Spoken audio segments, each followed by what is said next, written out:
Like the video, subscribe to the channel and press the bell icon for latest video update.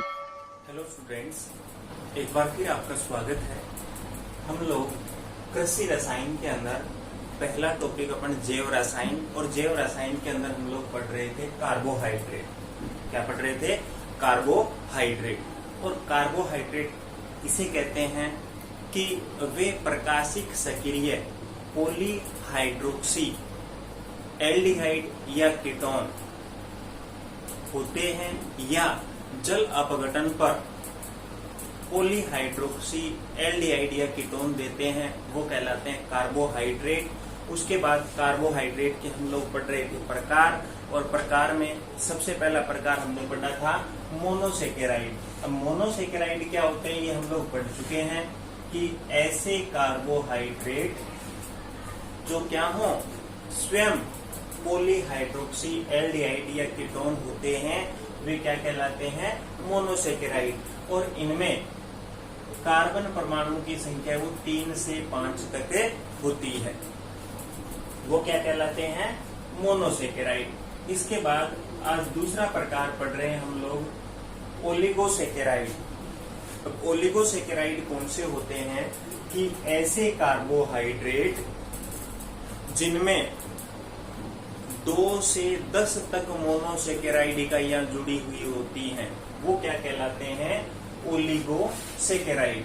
इसे कहेंगे ऐसे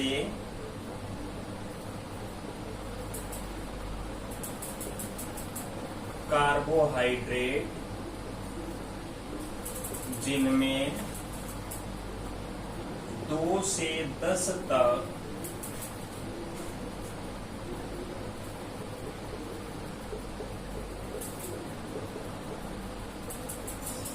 monosaccharide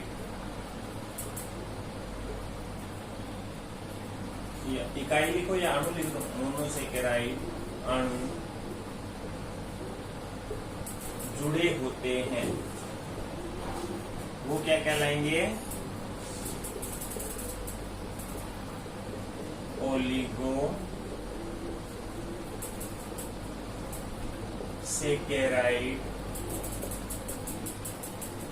कहलाते हैं। उनको हम लोग क्या बोलेंगे? ओलिगोसेकेराइड। और जब ओलिगोसेकेराइड का जल अपघटन करें, इनके जल अपघटन से क्या होगा?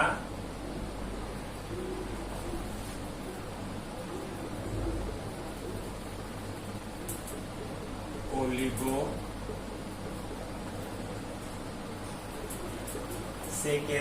के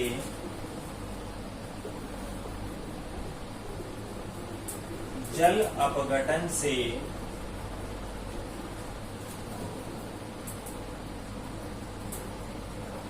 दो या 2 से अधिक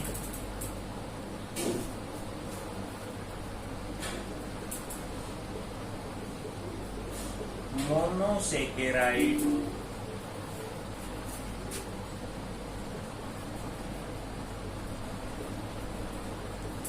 इकाइयां पाई जाती हैं। लेकिन क्या होगा? 2 या 2 से अधिक मिलेंगी, लेकिन हमेशा ही 10 से क्या रहेंगी? कम। 10 से, या ऐसा बोले कि 10 से अधिक नहीं होंगी मोनोसेकेराइड इकाइयां। अब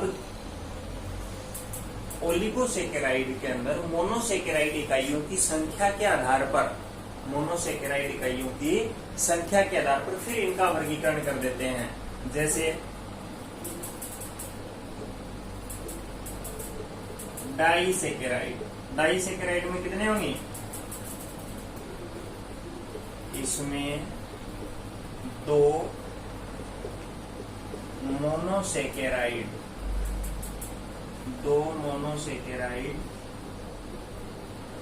इकाई होती।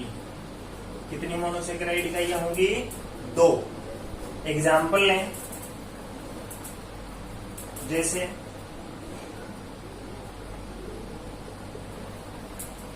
सुक्रोज है,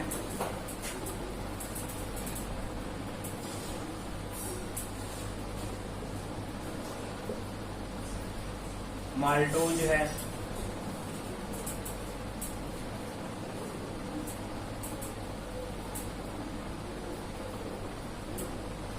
सुक्रोज आ गया, माल्टोज आ गया। इसके अलावा लेक्टोज ले सकते हैं।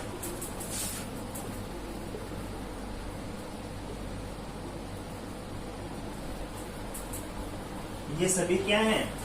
डाइसेकेराइड है। अब जैसे सुक्रोज है, सुक्रोज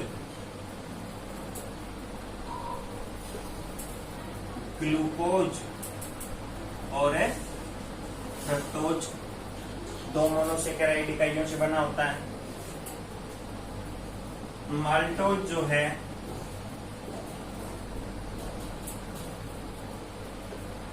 दो ग्लूकोज इकाइयों से, लेक्टोज है वो ग्लूकोज और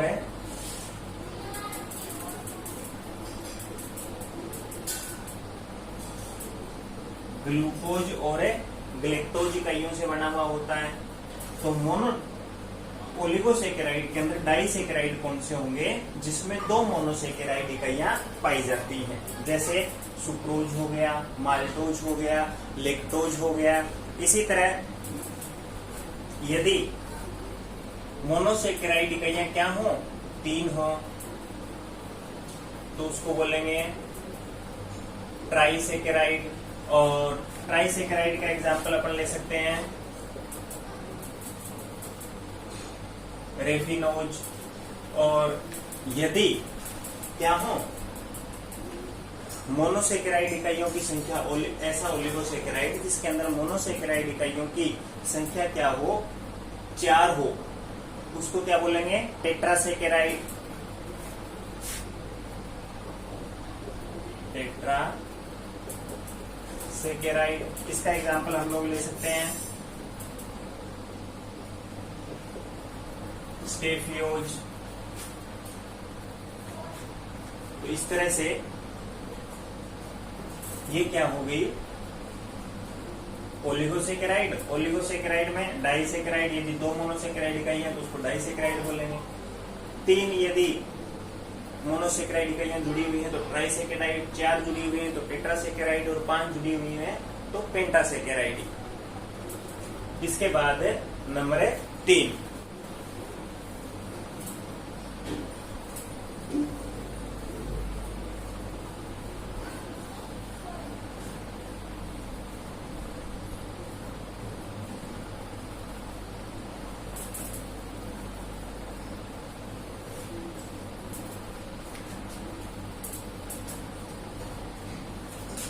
इसके बाद नंबर 3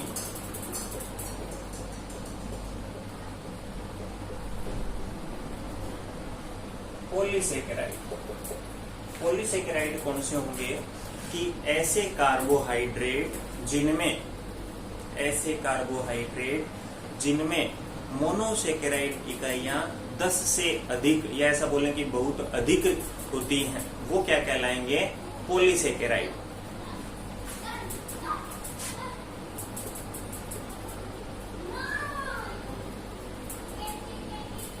ऐसे कार्बोहाइड्रेट जिनमें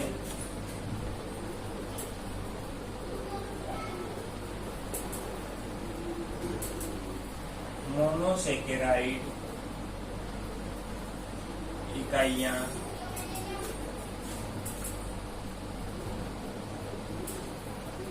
बहुत अधिक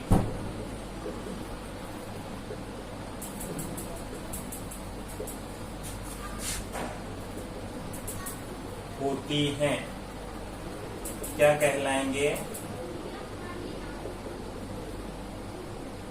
पॉलीसेकेराइड कहलाते हैं। उनको क्या बोलेंगे? पॉलीसेकेराइड।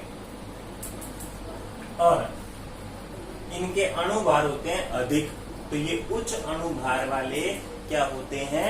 बहुलक होते हैं। ये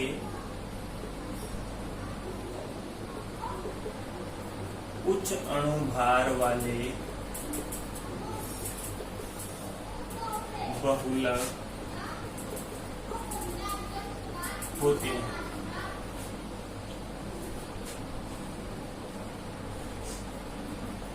ये क्या होते हैं? इसके साथ ही स्वादहीन, अक्रिस्टलीय और जल में अविलय, इसलिए इनको अशर्करा भी कहते हैं।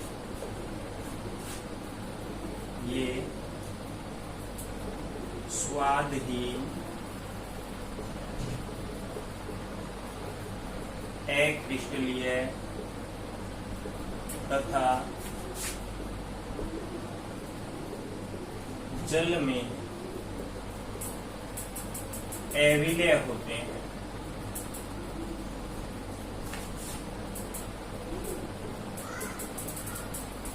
इसलिए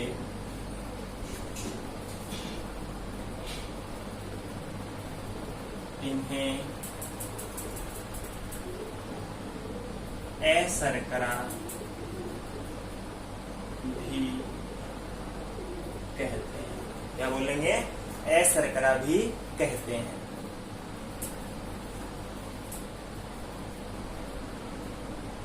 और इनमें मोनोसेकेराइड इकाइयां जो हैं वो क्या होंगी?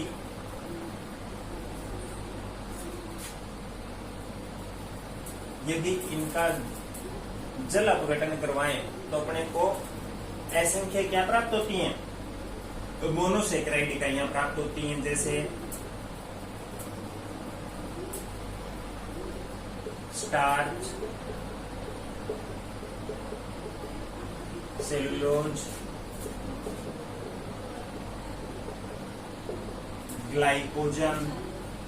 ये क्या है? पॉलीसेकेराइड है। अब जैसे स्टार्च, ये सेलुलोज की चर्चा करें तो सेलुलोज जो है वो किसमें?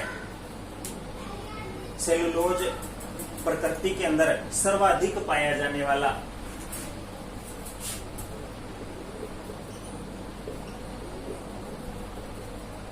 सेलुलोज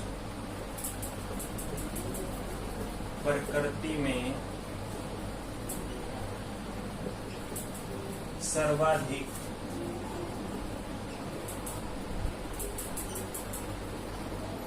पाया जाने वाला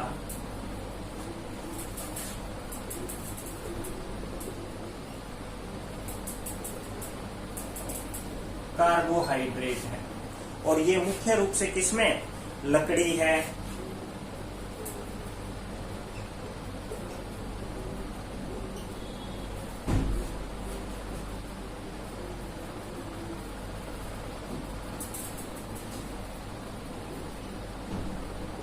जूट, पटसन, रुई, कपास आदि में ये मुख्य रूप से पाया जाता है। और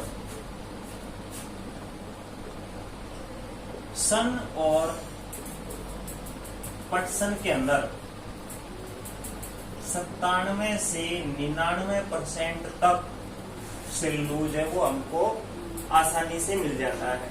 सन और पटसन में कितना? 97 से 99% तक। और अनाज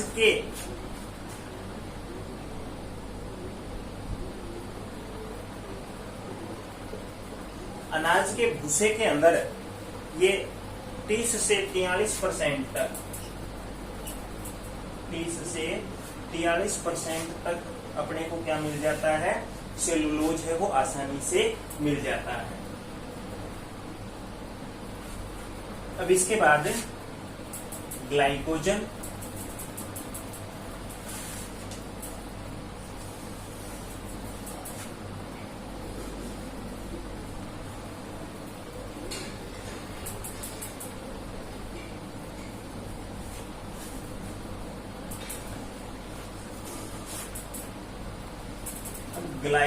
ग्लाइकोजन जो है ये जीवों के यकृत, मांसपेशियों आदि के अंदर ये क्या रहता है?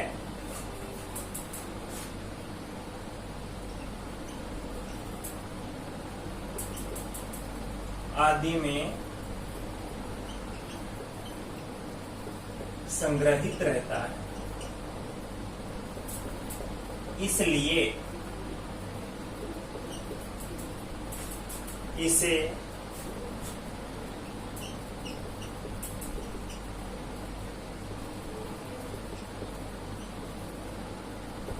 जंतु स्टार्च भी कहते हैं।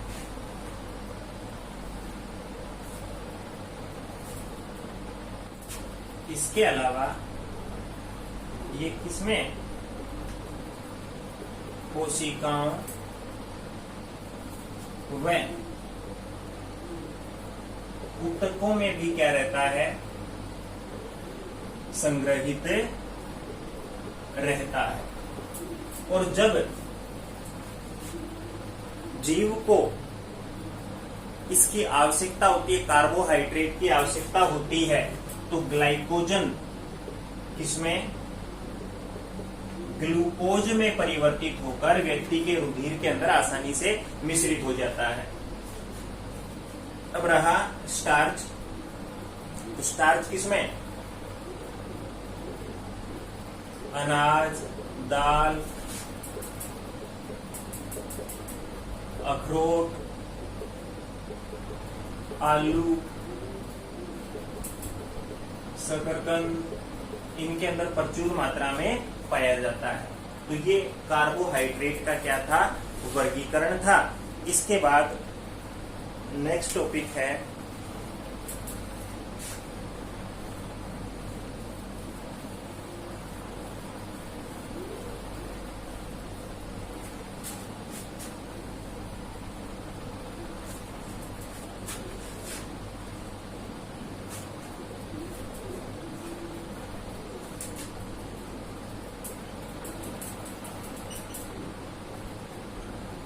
कार्बोहाइड्रेट के जैविक कार्य।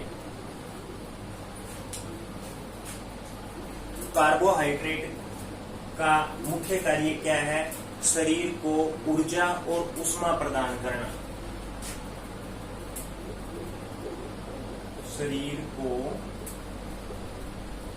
ऊर्जा व ऊष्मा प्रदान करना। इसके साथ साथ कोशिकाओं की कोशिका झिल्ली के निर्माण में, कोशिका की